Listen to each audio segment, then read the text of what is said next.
എല്ലാ പ്രേക്ഷകർക്കും Ashraf for you Malayalam YouTube ചാനലിലേക്ക് സ്വാഗതം. ഇന്നത്തെ വീഡിയോ എന്ന് പറയുന്നത് ഇഷ്ടവ്യക്തിയെ ഓർത്തിത് കാണുക. അവരുടെ മനസ്സിൽ നിങ്ങളല്ലാതെ വേറെ ആരെങ്കിലും ഉണ്ടോ എന്നതിനെക്കുറിച്ചാണ്. നിങ്ങൾക്ക് എല്ലാവർക്കും ഈ വീഡിയോ ഇഷ്ടപ്പെടുമെന്ന് കരുതുന്നു. വീഡിയോ ഇഷ്ടപ്പെട്ടാൽ ലൈക്ക് ചെയ്യുക, ഷെയർ ചെയ്യുക, കൂടാതെ ചാനൽ സബ്സ്ക്രൈബ് ചെയ്യുക. നിങ്ങൾ നൽകുന്ന പിന്തുണയാണ് കൂടുതൽ വീഡിയോകൾക്ക് പ്രചോദനമാകുന്നത്. അതുകൊണ്ട് തന്നെ ഈ ചാനലിലെ വീഡിയോസ് ഇഷ്ടപ്പെട്ടാൽ ലൈക്ക് ചെയ്യുക, ഷെയർ ചെയ്യുക, സബ്സ്ക്രൈബ് ചെയ്യുക. നിങ്ങളുടെ വ്യക്തിയുടെ മനസ്സിൽ നിങ്ങളല്ലാതെ ആരെങ്കിലും ഉണ്ടോ? നിങ്ങൾ ഏറ്റവും കൂടുതൽ ഇഷ്ടപ്പെടുന്ന, സ്നേഹിക്കുന്ന വ്യക്തി, പക്ഷേ പലപ്പോഴും നിങ്ങൾക്ക് തൃപ്തിയാർന്ന അല്ലെങ്കിൽ സംതൃപ്തി നൽകുന്ന ഒരു താല്പര്യമോ നിങ്ങൾക്ക് സംതൃപ്തി നൽകുന്ന ഒരു ഇഷ്ടമോ ആ വ്യക്തി കാണിക്കുന്നില്ല. നിങ്ങൾ പലപ്പോഴും അതേക്കുറിച്ച് ആലോചിക്കുന്നുണ്ട്. എന്തുകൊണ്ട് എൻ്റെ വ്യക്തി എന്നിൽ നിന്ന് അകന്ന് പെരുമാറുന്നു? എന്തുകൊണ്ട് എൻ്റെ വ്യക്തി എന്നോട് സ്നേഹം കാണിക്കുന്നില്ല? പലപ്പോഴും മറ്റുള്ളവരുമായി അടുത്ത് ആ വ്യക്തി പെരുമാറുമ്പോൾ നിങ്ങളുടെ മനസ്സിൽ വിഷമം ഉണ്ടാവുന്നുണ്ട്. എന്തുകൊണ്ടാണ് എൻ്റെ വ്യക്തി എന്നെ സ്നേഹിക്കാത്തത്? എന്തുകൊണ്ടാണ് എൻ്റെ വ്യക്തി എന്നെ ഉൾക്കൊള്ളാത്തത്? എന്നെ അല്ലാതെ മറ്റാരെയൊക്കെയോ ആ വ്യക്തി സ്നേഹിക്കുന്നു, എന്നെ അല്ലാതെ മറ്റെന്തിനെയൊക്കെ ആ വ്യക്തി തേടുന്നു. അത് എന്താണ് എന്നുള്ളതിനെക്കുറിച്ച് ഒരു ആശങ്ക ഉണ്ടാകുന്നു. ജീവിതത്തിൽ ഏറ്റവും പോസിറ്റീവായ പല ഘട്ടങ്ങളും ജീവിതത്തിലുണ്ടായിട്ടുണ്ട്. ആ ഘട്ടങ്ങളിലെല്ലാം തന്നെ നിങ്ങളുടെ വ്യക്തി നിങ്ങൾക്ക് നൽകുന്ന സ്നേഹം നിങ്ങൾക്ക് പര്യാപ്തമല്ലാതാകുന്നു.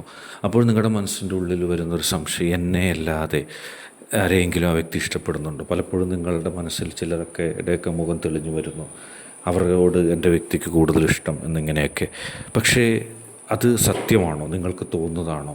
നിങ്ങളുടെ വ്യക്തി നിങ്ങളെ ആത്മാർത്ഥമായി സ്നേഹിച്ചിരുന്നൊരു കാലഘട്ടം അല്ലെങ്കിൽ ഒരു സമയം ഉണ്ടായിരുന്നു.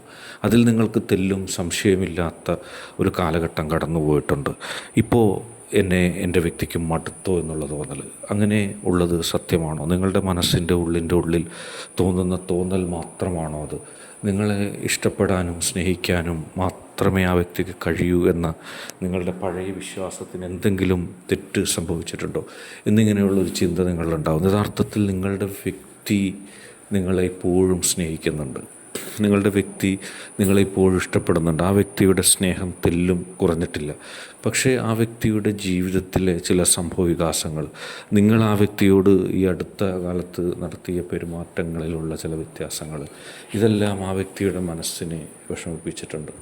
ആ വ്യക്തിയുടെ മനസ്സിൽ ദുഃഖമുണ്ടാക്കിയിട്ടുണ്ട്. ആ വ്യക്തിയുടെ മനസ്സിൽ ഉണ്ടാക്കിയ ഈ ദുഃഖങ്ങൾ ആ വ്യക്തിക്ക് താങ്ങാൻ കഴിയാത്തതാണ്. ആ വ്യക്തിയുടെ മനസ്സിൽ ഉണ്ടാക്കിയിട്ടുള്ള ഈ ദുഃഖങ്ങൾ മനസ്സിനെ ഏറെ വിഷമിപ്പിക്കുന്നുണ്ട്. ജീവിതത്തിൽ എന്തെല്ലാം പ്രതികൂല സാഹചര്യങ്ങൾ, എന്തെല്ലാം പ്രശ്നങ്ങൾ ഉണ്ടെങ്കിലും അവയെല്ലാം അതിജീവിച്ചുകൊണ്ട് മുന്നോട്ട് പോകാനുള്ളൊരു കരുത്ത് ആ വ്യക്തിക്ക് ആർജിക്കാൻ സാധിച്ചിട്ടുണ്ട്. അത് പലപ്പോഴും ആ വ്യക്തിയുടെ അമിത ആത്മവിശ്വാസമായി മാറി. ആ വിശ്വാസത്തിൽ ആ വ്യക്തി ആ വിശ്വാസത്തിലൂടെ സഞ്ചരിച്ചപ്പോൾ പലപ്പോഴും നിങ്ങളില്ലെങ്കിലും ജീവിക്കാം, സ്വന്തം കാലിൽ നിൽക്കാമെന്നുള്ളൊരു ചിന്ത ആ വ്യക്തിക്ക് വന്നിട്ടുണ്ട്. അതൊരു പക്ഷേ നിങ്ങളോടുള്ളൊരു അകൽച്ചയായിട്ട് നിങ്ങൾക്ക് തോന്നിയേക്കാം. ആ വ്യക്തിയുടെ അമിത ആത്മവിശ്വാസം പണ്ട് നിങ്ങൾ പറഞ്ഞ കാര്യങ്ങളിൽ പീഡിച്ച് നിന്നതോ അല്ലെങ്കിൽ നിങ്ങളല്ലാതെ മറ്റ് ഒറ്റക്ക് നിൽക്കാൻ ഭയമുള്ളൊരു കാലഘട്ടത്തിൽ നിന്ന് വ്യത്യസ്തമായി ആത്മവിശ്വാസം ആ വ്യക്തിയിൽ പകരുന്നുണ്ട്. ആ ആത്മവിശ്വാസത്തെ നിങ്ങൾ ആ വ്യക്തിയുടെ പ്രണയം ആയിട്ടോ ആ വ്യക്തിയുടെ മറ്റേതെങ്കിലും ഒരു ഇഷ്ടമായിട്ടോ നിങ്ങൾ കണക്ക് കൂട്ടേണ്ട കാര്യമില്ല. ആ വ്യക്തി നിങ്ങളെ സ്നേഹിക്കുന്നുണ്ട്, ആ വ്യക്തി നിങ്ങളെ ഇഷ്ടപ്പെടുന്നുണ്ട്. അക്കാര്യത്തിലൊന്നും ഒരു കുറവുമില്ല. പക്ഷേ ആ വ്യക്തിയുടെ മറ്റു തരത്തിലുള്ള ആത്മവിശ്വാസങ്ങൾ, ആ വ്യക്തിയുടെ മറ്റു തരത്തിലുള്ള ധൈര്യം, അത് നിങ്ങളെ ഭയപ്പെടുത്തുന്നുണ്ട്. ആ വ്യക്തി ഞാനല്ലാതെ മറ്റാരെങ്കിലും ഇഷ്ടപ്പെടുന്നുണ്ടോ, ഞാനല്ലാതെ മറ്റാരെങ്കിലും സ്നേഹിക്കുന്നുണ്ടോ എന്നുള്ളത്.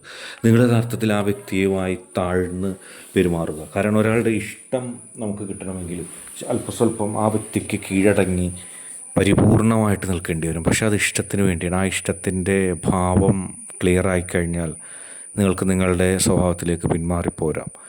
ഇപ്പോൾ ആ വ്യക്തിയെ തെറ്റിദ്ധരിപ്പിക്കുന്നവരുണ്ടാകാം. നിങ്ങളുടെ പെരുമാറ്റത്തിലെ ആ വ്യക്തിക്ക് ഇഷ്ടമില്ലാത്ത ശകലങ്ങൾ മാത്രം ഉയർത്തിപ്പിടിച്ചുകൊണ്ട് നിങ്ങളെയും ആ വ്യക്തിയെയും തമ്മിൽ ഭിന്നിപ്പിക്കുന്ന തരത്തിലുള്ള പെരുമാറ്റങ്ങളും സ്വഭാവങ്ങളുമായിട്ട് വരുന്ന ആളുകളുണ്ട്. അവർക്ക് വളമാക്കണ്ട ഒന്നും.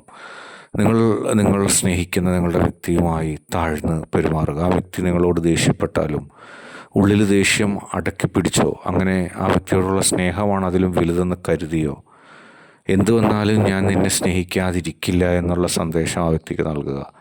അങ്ങനെ വരുമ്പോൾ ആ വ്യക്തിയുടെ ഇഷ്ടം, സ്നേഹം വലിയ തരത്തിൽ വർദ്ധിക്കും. വലിയ തരത്തിൽ ആ വ്യക്തിയുടെ ഇഷ്ടത്തെ നിങ്ങൾക്ക് നേടാൻ കഴിയും. മറിച്ചുള്ള സ്വഭാവമോ മറിച്ചുള്ള പെരുമാറ്റമോ വന്നാൽ ആ വ്യക്തിയെയും നിങ്ങളെയും തമ്മിൽ അകറ്റാൻ ശ്രമിക്കുന്നവർക്കത് വളവാകും. ആ വ്യക്തിയുടെ ഇപ്പോഴുള്ള അമിത ആത്മവിശ്വാസവും സ്വന്തം കാലിൽ നിൽക്കാമെന്നുള്ള മനോഭാവവും ഒക്കെ നിങ്ങൾക്കെതിരായിട്ട് ഭവിച്ചേക്കാം. അവരതിനെ കൊണ്ടുപോകും. പതുക്കെ പതുക്കെ ആ വ്യക്തിയുടെ ഇഷ്ടമണ്ഡലത്തിൽ നിന്ന് നിങ്ങളില്ലാതെയാകും. പക്ഷെ അത് വേണ്ട. താഴ്ന്നു നിൽക്കുക. താഴ്ന്നു നിന്നുകൊണ്ട് ആ വ്യക്തിയുടെ മനസ്സിനെ സ്വാധീനിക്കുക. അപ്പോൾ നിങ്ങൾക്ക് ആ വ്യക്തിയെ നഷ്ടപ്പെടില്ല. അങ്ങനെ വീണ്ടും ആ ബന്ധം ദൃഢമാക്കുക. ആ വ്യക്തി നിങ്ങളെയല്ലാതെ മറ്റാരെയും സ്നേഹിക്കുന്നില്ല. നിങ്ങളിൽ നിന്ന് ഒരു ഭിന്നിപ്പിനുള്ള ഒരു പെരുമാറ്റവും വരണ്ട. ആ വ്യക്തിയുടെ ഭാഗത്തു നിന്ന് ഉണ്ടായാലും ശരി, ആത്മവിശ്വാസത്തോടെ നിങ്ങൾ മുന്നോട്ട് പോവുക. എന്നെ ആ വ്യക്തിക്ക് വേണം എന്നുള്ള ആത്മവിശ്വാസം നിങ്ങളിലുണ്ടെങ്കിൽ ആ വ്യക്തി നിങ്ങളിൽ നിന്ന് അകലില്ല. ഇന്നത്തെ വീഡിയോ നിങ്ങൾക്ക് എല്ലാവർക്കും ഇഷ്ടപ്പെട്ടു എന്ന് കരുതുന്നു. വീഡിയോ ഇഷ്ടപ്പെട്ടാൽ ലൈക്ക് ചെയ്യുക, ഷെയർ ചെയ്യുക, കൂടാതെ ചാനൽ സബ്സ്ക്രൈബ് ചെയ്യുക.